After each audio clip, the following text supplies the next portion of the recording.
क्योंकि आधी आबादी तो झारखंड मुक्ति मोर्चा के साथ हो रही है, इसीलिए स्वाभाविक है बीजेपी को बौखलाना।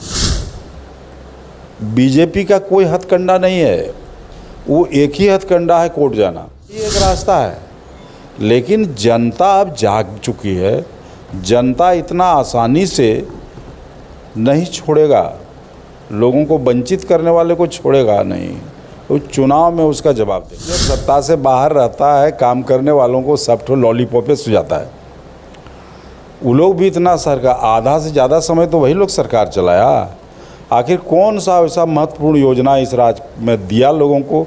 आज तक तो कुछ दिया नहीं। मरंडी जी को तो मैं चुनौती के साथ कहता हूँ कि झारखंड प्रदेश का 1,36,000 करोड़ रुपया रॉयल्टी का पैसा केंद्र सरकार के पास बकाया पड़ा है, क्यों नहीं दे रहा है? सरकार उनकी है केंद्र में, और ये अध्यक्ष हैं।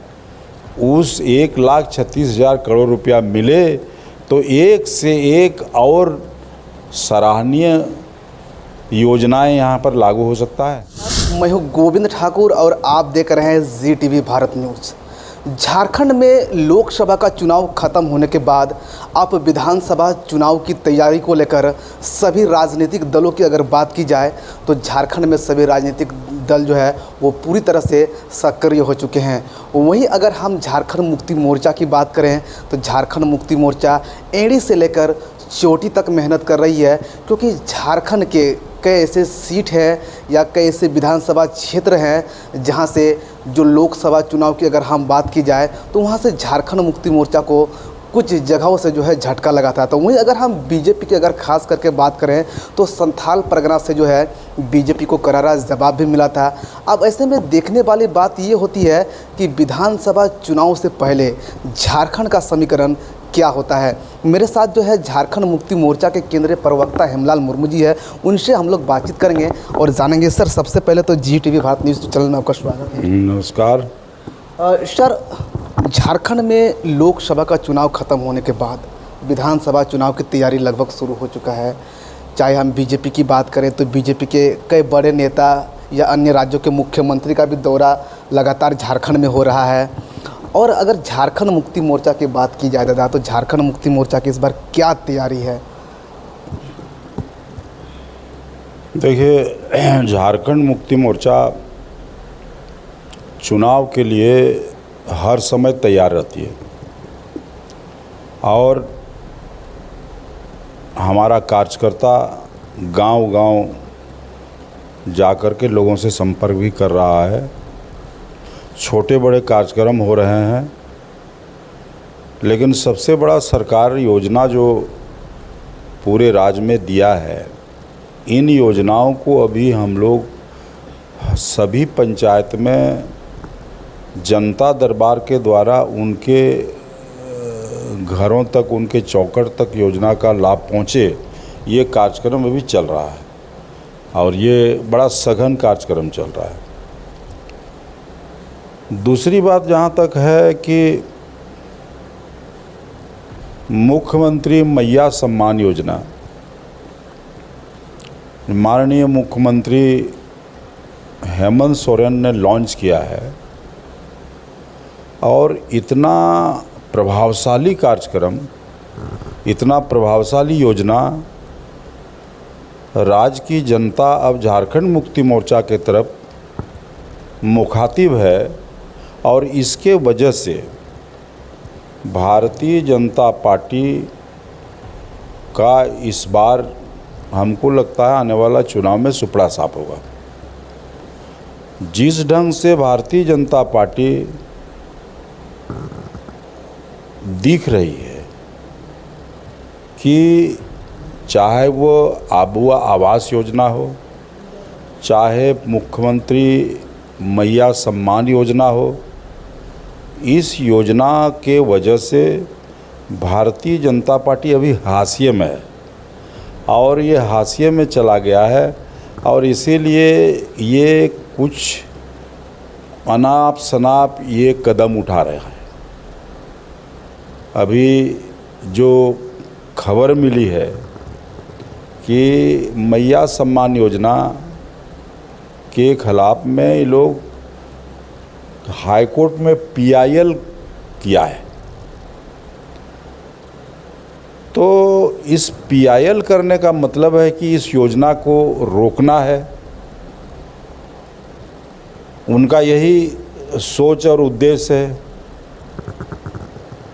तो क्या इस राज्य की आधी जनता महिलाएं हैं, उन महिलाओं को क्या समझ रखा है बीजेपी ये थोथी दलील भी देती है कि महिला सशक्तिकरण का नारा भी देती है, लेकिन जब हेमंत सोरेन योजनाओं के द्वारा महिला सशक्तिकरण का सरजमीन में उतारने का बात करता है तो ये लोग कोर्ट जा रहे हैं। इससे कुछ नहीं होने वाला है। और हमको लगता है कि माननीय जो हाई कोर्ट के न्यायाधीश होंगे वो भी सारी बात समझ रहे होंगे। ये राजनीतिक तिकड़म है और इस तिकड़म के वजह से जनता के हक को वो किसी कीमत पर हक से वंचित नहीं करेगा। दादा, एक सवाल इसमें ये उठता है कि झारखंड की अगर बात की जाए तो पूरे भारत में भारत सरकार के कई सारे ऐसे जन कल्याणकारी या महत्वपूर्ण जो है योजनाएं जो है धरातल पर संचालित है, या फिर झारखंड सरकार की हम बात करें तो उनका भी कई सारे योजना जो है महत्वपूर्ण योजना वो भी संचालित है। लेकिन सवाल उठता है दादा मैया सम्मान योजना को लेकर, क्यों आखिर मैया सम्मान योजना से बीजेपी इतना बौखलाई हुई क्यों है? चूँकि आधी आबादी तो झारखंड मुक्ति मोर्चा के साथ हो रही है, इसीलिए स्वाभाविक है बीजेपी को बौखलाना। और बीजेपी का कोई हथकंडा नहीं है, वो एक ही हथकंडा है कोर्ट जाना। क्योंकि पिछले दिनों माननीय मुख्यमंत्री चाहे वो 1932 का खतियान आधारित नियोजन नीति के सवाल पर विधानसभा से पारित करा करके 9 शेड्यूल में डालने का उन्होंने पारित किया। उन्होंने आदिवासियों का धर्म कोड को भी पारित करके भेजा। बीजेपी इसको रोक दिया। या तो कोर्ट में जाते हैं या तो गवर्नर साहब के यहाँ ये लोग लगाते हैं हाजिरी की इनको अभी गदल खाता में डाल दो। तो उनके पास यही एक रास्ता है। लेकिन जनता अब जाग चुकी है। जनता इतना आसानी से नहीं छोड़ेगा, लोगों को वंचित करने वाले को छोड़ेगा नहीं। तो चुनाव में उसका जवाब देगा लोग। लेकिन दादा, सवाल ये उठता है कि जिस प्रकार से जो है मैया सम्मान योजना को जो है झारखंड में रोक लगाने को लेकर जिस प्रकार से कोर्ट में पीआईएल दाखिल किया गया है, अगर दादा जिस प्रकार से अगर पीआईएल दाखिल होने के बाद झारखंड के प्रथम मुख्यमंत्री बाबूलाल मरांडी का दुमका दौरा होता है, उनका साफ तौर पर कहना है कि माननीय मुख्यमंत्री या सोरेन सरकार ने तो मैया सम्मान योजना लागू कर दिया, लेकिन उनके पास देने के लिए पैसा नहीं है, इसीलिए सोरेन सरकार की ये राजनीतिक है। और जो है खास करके मैया सम्मान योजना की बात की जाए तो वो चुनावी लॉलीपॉप है। ये बाबूलाल मरांडी का कहना है। देखिए, वो लोग जब सत्ता से बाहर रहता है, काम करने वालों को सब ठो लॉलीपॉप सुझाता है। वो लोग भी इतना सरकार आधा से ज़्यादा समय तो वही लोग सरकार चलाया। आखिर कौन सा ऐसा महत्वपूर्ण योजना इस राज्य में दिया लोगों को? आज तक तो कुछ दिया नहीं। और कहाँ से देगा ये उनका कहना उचित नहीं लगता है। बाबूलाल मरांडी जी को तो मैं चुनौती के साथ कहता हूँ कि झारखंड प्रदेश का 1,36,000 करोड़ रुपया रॉयल्टी का पैसा केंद्र सरकार के पास बकाया पड़ा है, क्यों नहीं दे रहा है? सरकार उनकी है केंद्र में और ये अध्यक्ष हैं। उस 1,36,000 करोड़ रुपया मिले तो एक से एक और सराहनीय योजनाएं यहाँ पर लागू हो सकता है। लेकिन केंद्र सरकार पैसा देने में इसलिए पीछे हट रही है कि पैसा मिलेगा तो जनता के योजनाओं को ही लागू करेगा, जनता के बीच जाएगा। आज जैसे प्रधानमंत्री आवास योजना भारत सरकार ने बंद कर दिया, झारखंड को नहीं मिल रहा है। हम लोगों ने या मुख्यमंत्री जी ने, चूँकि घर मिले, बहुत सारे लोग गरीब और बेघरबार हैं, वैसे लोगों को घर मिले, अच्छा घर मिले, इसीलिए उन्होंने आबुआ आवास योजना लागू किया। तो ये चाहते हैं कि चारों तरफ से घेरो इनको, ताकि ये यदि काम करते रहेंगे तो हम लोग कहीं का नहीं रहेंगे। यही डर है उन लोगों को, और इसीलिए कभी कोर्ट जाता है, कभी केंद्र सरकार से पैरवी करता है, पैसा मत दो। तो ये बात अभी है स्थिति कि गुसैनी बिल्ली खंभा नोचे वाला हालत हो गया है। ये खंभा नोचने का काम करता है। तो ऐसे में कुछ नहीं होने को है। जनता के बीच, जनता के लिए काम करो। इतने वर्षों में क्या किया आप? एक डोमिसाइल नीति बाबूलाल जी शुरू भी किया, उसको भी 3 आदमी को मरवा के बंद कर दिया। यही ना काम हुआ, और कुछ तो कर नहीं सका। तो इसीलिए हमारा कहना है कि राज्य सरकार और हेमंत सोरेन के नेतृत्व वाली सरकार जनहित के लिए काम कर रही है, और इसका लाभ चुनाव में मिलेगा।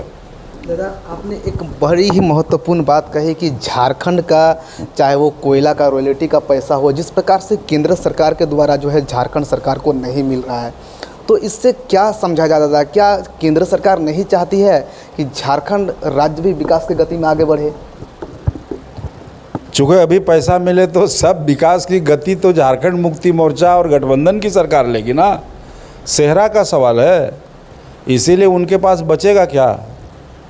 इसीलिए चाहता है कि चारों तरफ से घेरो इसको, सब तरफ से करके देखा। पहले तो कोशिश किया सरकार को अस्थिर करने का, उसमें सफलता ना मिले तो फिर बिना कसूर का हेमंत जी को 5 महीना जेल डलवा दिया।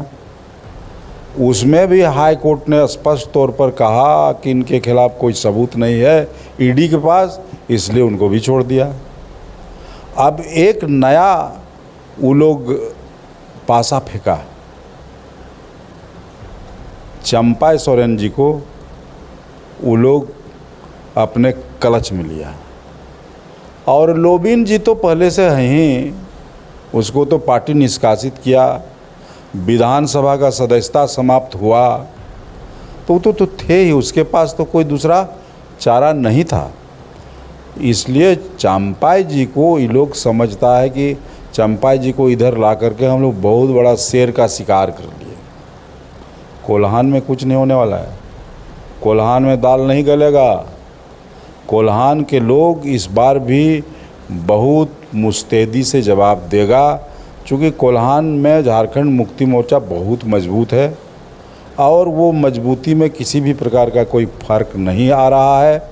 इसलिए ये भारतीय जनता पार्टी का जितना षड्यंत्र है सब बेकार हो जाएगा इसमें। दादा, एक सवाल इसमें से बहुत महत्वपूर्ण सवाल निकल करके सामने आता है। जिस प्रकार लोकसभा चुनाव में आपके संथाल परगना के आप ही के दल के विधायक लोबिन हेम्ब्रम के ऊपर लगातार आरोप लगते रहा कि वो बीजेपी के इशारे पर काम कर रहा है, लेकिन उस वक्त दादा चंपई सोरेन झारखंड के मुख्यमंत्री थे। तो क्या लगता है चुनाव खत्म होते ही चंपई सोरेन को बीजेपी में शामिल हो जाना, यानी ये भी कहना बेकार नहीं होगा, क्या चंपई सोरेन हरे रंग के आड़ में भगवा रंग का काम कर रहा था? ये तो बड़ी स्पष्ट रूप से नहीं कहा जा सकता, लेकिन अभी का जो परिस्थिति है उसके आधार पर हमको लगता था कि कोई न कोई भारतीय जनता पार्टी के साथ खिचड़ी पक रहा था, इसमें कहीं दो राय नहीं है। और चूँकि सारा चीज़ देख करके, सारा चीज़ पूरा मुआयना करके गठबंधन दल के विधायकों की बैठक हुई और उस बैठक में चंपा सोरेन जी को मुख्यमंत्री पद से हटा करके पुनः हेमंत सोरेन को बैठाने का निर्णय लिया गया है। चूँकि पिछले बार आप देखे होंगे कि हेमंत सोरेन के नेतृत्व में ही चुनाव लड़ा गया था 2019 में, बहुमत हासिल हुआ। 5 महीना इनको जब कुर्सी दिया गया, वैसी स्थिति में कि जब हेमंत सोरेन जेल जा रहे थे, उनको समझ था चंपा जी को, तो जब वो जेल से बरी होके निकल गए तो सबसे पहले तो उन्हीं को कहना चाहिए था कि ये कुर्सी आपका है, इसलिए आप ले लीजिए। इसमें दुख का क्या बात है, तकलीफ़ का क्या बात है? हमको नहीं लगता कि चंपा जी को जितना तकलीफ़ है उससे ज़्यादा तूल दे रहा है बीजेपी वाला। लगता है बीजेपी वाला का फट रहा है कुछ। बीजेपी वालों को तकलीफ़ है, इसीलिए इस बात को दोहरा करके वो लोग घिसा पिटा वो लोग घसीट रहा है, उनके साथ अपमानित हुआ। अरे सम्मान तो हम ही लोग दिए, जेएमएम दिया सम्मान, उसको मुख्यमंत्री के कुर्सी में बैठाया, उसके ऊपर और सम्मान क्या? प्रधानमंत्री तो हम लोग नहीं बना सकते क्योंकि ये क्षेत्रीय पार्टी है। तो मुख्यमंत्री बनाने के बाद भी नाराज़गी है तो भाई तो हम कुछ नहीं कर सकते, ऊपर वाला ही बोलेगा। और एक सवाल उठता है कि जिस प्रकार बाबूलाल मरांडी या झारखंड में अगर बात की जाए तो अर्जुन मुंडा के अलावा कई ऐसे मुख्यमंत्री के चेहरे हैं। लोग कहते हैं कि चंपा सोरेन जी मुख्यमंत्री जो बीजेपी में शामिल हुए हैं तो झारखंड का अगला मुख्यमंत्री चंपा सोरेन जी होंगे। क्या लगता है आपको? अरे ये सब बेकार बात है। बाबूलाल जी क्या करेंगे? तो अर्जुन मुंडा जी क्या करेंगे वो तो कहना मुश्किल है, लेकिन इतना बात साबित होता है कि बाबूलाल जी के नेतृत्व में लोकसभा का चुनाव लड़ा गया और इसलिए उसको अध्यक्ष भी बनाया गया था कि चूँकि ये आदिवासी है, और 5 आदिवासी सीट बीजेपी खो दिया। इवन केंद्रीय मंत्री थे अर्जुन मुंडा जी, वो अपना सीट खो बैठे। तो चंपा सोरेन के आने से इसको मुख्यमंत्री के रूप में प्रोजेक्ट करेगा, ये तो कहीं दूर दूर तक दिखाई नहीं दे रहा है। ये कभी ऐसा हो नहीं सकता। चलिए, बहुत बहुत धन्यवाद दादा कि आप हमारे साथ जुड़े और जनता के बीच साझा भी किए कि 2024 की अगर बात की जाए तो लोकसभा चुनाव के बाद विधानसभा चुनाव की क्या तैयारी है। जिस प्रकार जो है झारखंड मुक्ति मोर्चा के केंद्रीय प्रवक्ता हेमलाल मुर्मू जी ने बताया कि झारखंड में झारखंड मुक्ति मोर्चा जो है गरीबों के साथ, झारखंड के जनताओं के साथ कदम पे कदम मिला करके कार्य कर रही है। यहाँ तक कि झारखंड में झारखंड की महिलाओं को जो है सशक्तिकरण को लेकर बात की जाए या यहाँ के महिलाओं को जो है एक झारखंड सरकार ने मैया सम्मान योजना के तहत एक सम्मान देने का काम किया है, जिसको लेकर जो है बीजेपी में बौखलाहट शुरू हो गया है। लेकिन अब ऐसे में ये देखने वाली बात होगी आने वाली जो है विधानसभा चुनाव में कि आखिर झारखंड की जनता किसको अपना समर्थन देती है। Govind Thakur, ZTV Bharat news, Godda.